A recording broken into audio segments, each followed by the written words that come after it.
ಇಂದು ಜುಬೇರ್ ಅವರ ಅಕ್ರಮ ಬಂಧನ ಹಾಗೂ ಜುಬೇರ್ ಅವರಿಗೆ ನೀಡುತ್ತಿರುವ ಕಿರುಕುಳದ ವಿರುದ್ಧ ನಾವೆಲ್ಲರೂ ನಿಂತಿದ್ದೇವೆ. ನಾವು ಯಾಕೆ ನಿಂತಿದ್ದೇವೆ ಅಂತ ಹೇಳಿದ್ರೆ, ಜುಬೇರ್ ಅವರು 2018ನಲ್ಲಿ ಹಾಕಿರೋ ಒಂದು ಟ್ವೀಟ್ಗೆ ಪೊಲೀಸ್ ಅವರು ಈಗ ಅವ್ರ ಮೇಲೆ ಕೇಸ್ ಹಾಕಿ ನೋಟಿಸ್ ಇಲ್ಲದೆ ಅವ್ರನ್ನ ಬಂಧಿಸಿದ್ದಾರೆ.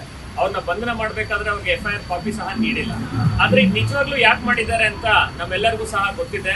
ಅವ್ರು ಯಾಕೆ ಮಾಡಿದ್ದಾರೆ ಅಂದ್ರೆ, ಜುಬೇರ್ ಅವರು ನಿಜಾಂಶವನ್ನು ಮಾತಾಡ್ತಿದ್ದಾರೆ. ದೇಶದ ಹಲವು ವ್ಯಕ್ತಿಗಳು ದ್ವೇಷವನ್ನು ಸಾರುತ್ತಿರಬೇಕಾದ್ರೆ ಆ ದ್ವೇಷದ ಬಗ್ಗೆ ಜುಬೇರ್ ಅವರು ಟ್ವಿಟರ್ ನಲ್ಲಿ ಶೇರ್ ಮಾಡಿದ್ದಾರೆ, ಅದರ ಬಗ್ಗೆ ವರದಿ ಮಾಡಿದ್ದಾರೆ. ಹಾಗಾಗಿ ಈ ಒಂದು ಪ್ರಭುತ್ವ ನಿಜ ಹೇಳೋವ್ರನ್ನ ಸಹಿಸೋದಿಲ್ಲ, ನಿಜಾಂಶವನ್ನು ಸಹಿಸೋದಿಲ್ಲ, ನ್ಯಾಯವನ್ನು ಸಹಿಸೋದಿಲ್ಲ. ಅದಕ್ಕೋಸ್ಕರ ಇವತ್ತು ಜುಬೇರ್ ಅವ್ರನ್ನ ಬಂಧಿಸಿದ್ದಾರೆ. ನಾವ್ ಇವತ್ತು ಯಾಕೆ ನಿಂತಿದ್ದೀವಿ ಅಂತ ಹೇಳಿದ್ರೆ, ವಿ ವಿಲ್ ನಾಟ್ ಬಿ ಸೈಲೆನ್ಸ್ಡ್ ಅಂತ ಹೇಳಲು, ನಮ್ಮ ಧ್ವನಿನ ನೀವು ಹತ್ತಿಕ್ಲಿಕ್ಕೆ ಆಗೋದಿಲ್ಲ ಅಂತ ಹೇಳಲು ನಾವೆಲ್ಲರೂ ಸಹ ನಿಂತಿದ್ದೇವೆ. ಜುಬೇರ್ ಅವ್ರು ಮಾಡ್ತಿರೋ ಕೆಲಸವನ್ನ ನಾವೆಲ್ಲರೂ ಸಹ ಮುಂದುವರಿಸ್ತೇವೆ.